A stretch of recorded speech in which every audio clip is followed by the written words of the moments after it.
dear students, come back again to the reading lessons. I hope इससे पहले जितने भी हमने लेसन सिखाए हैं आपने अच्छे से फॉलो किए होंगे, रीड किया होगा और अब थोड़ा सा आपको रीडिंग में परफेक्शन भी आया होगा। तो आज का जो लेसन है वो हम वॉवल साउंड्स जो शॉर्ट कहाँ पर यूज़ करनी है और लॉन्ग कहाँ पर यूज़ करनी है वो सीखेंगे।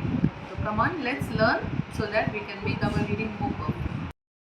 Okay, so as we have learnt yesterday, the rules for the short and long sounds, as we know that A, E, I, O, U जो है वो बहुत सारे ऐसे साउंड्स क्रिएट करवा सकते हैं, जैसे कि 20 शॉर्ट साउंड्स और 44 लॉन्ग साउंड्स हम इन 5 वॉवल्स को यूज़ करके ही बना सकते हैं।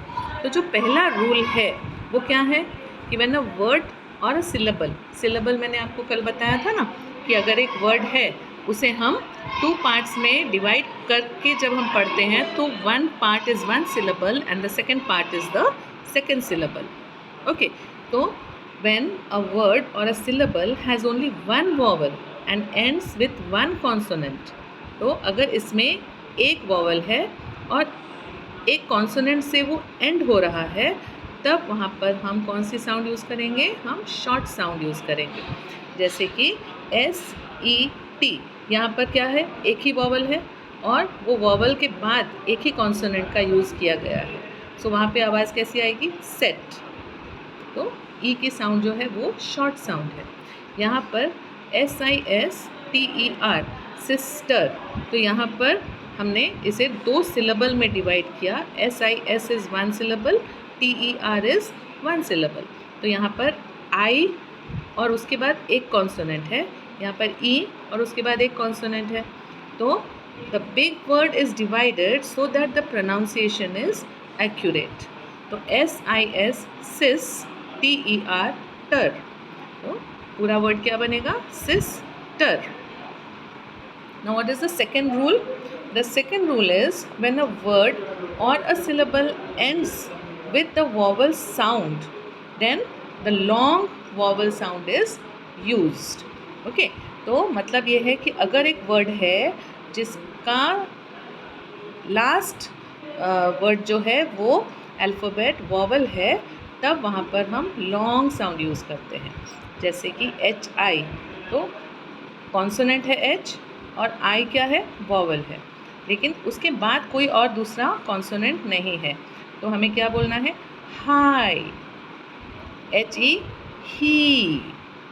GO, गो। तो यहाँ पर हम गो, ही ऐसे नहीं बोलते हैं, राइट?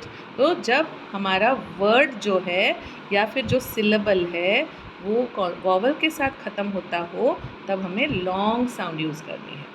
जैसे कि यहाँ पर हम एक बड़ा वर्ड लेते हैं OCTOPUS, तो यहाँ पर हमने क्या किया? तो हम क्या करेंगे? OC, तो ये एक सिलेबल हो गया, TO 1 syllable and PUS is the third syllable.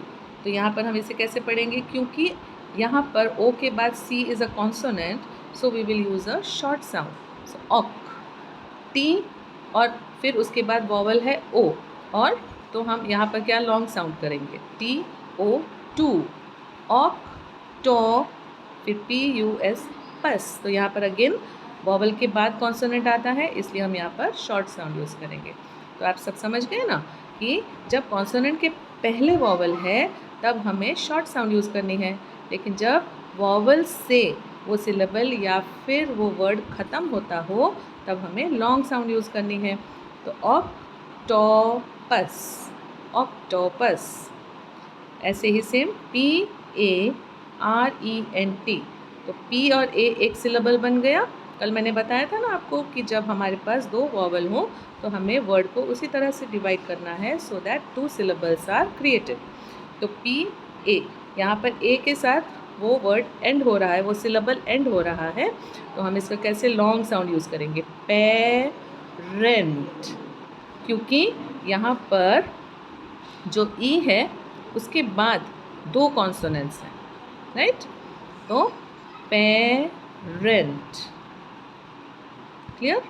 सो जब एक वर्ड या सिलेबल वॉवल के साथ ख़त्म होता हो तो वहाँ पर हमें लॉन्ग साउंड यूज़ करनी है। अब रूल नंबर 3 क्या है आज का? If a vowel is followed by two consonants at the end of a word, the sound is of a short vowel. Okay? तो अगर एक वर्ड है उसके वॉवल के बाद दो कॉन्सोनेंट साथ में आते हों तब भी हमें क्या यूज़ करना है? शॉर्ट साउंड यूज़ करनी है. HAND. तो N and D there are two consonants and A is there और H उसके पहले वाला कॉन्सोनेंट है. सो HAND. तो क्या हो जाएगा? हैंड. LIST. लिस्ट. यहाँ पर भी सेम हमने पहले भी पढ़ा. तो PA यहाँ पे लॉन्ग साउंड और PRENT short sound because E के बाद दो कॉन्सोनेंट साथ में आ गए. तो parent. Parent. Okay, so just let's revise once more. The rule number 1 is when a word or a syllable has only one vowel and ends with one consonant, the sound is of a short vowel. Sister. When the vowel is at the end of the word, then hi, he, go, do. ऐसे ही octopus. Parent. And then the third rule is if a vowel is followed by two consonants, अगर एक vowel के बाद दो consonant साथ में आते हों तब भी हमें कौन सी साउंड यूज़ करनी है? शॉर्ट साउंड यूज़ करनी है, जैसे कि हैंड, लिस्ट, पेरेंट. ओके, सो आज का ये रीडिंग लेसन आपने ठीक से लर्न किया होगा और अब जो भी आप रीडिंग करते हो वो आप इस मेथड को यूज़ करते हुए करना, तो आपकी रीडिंग भी और परफेक्ट हो जाएगी. Thank you for watching. Good bye.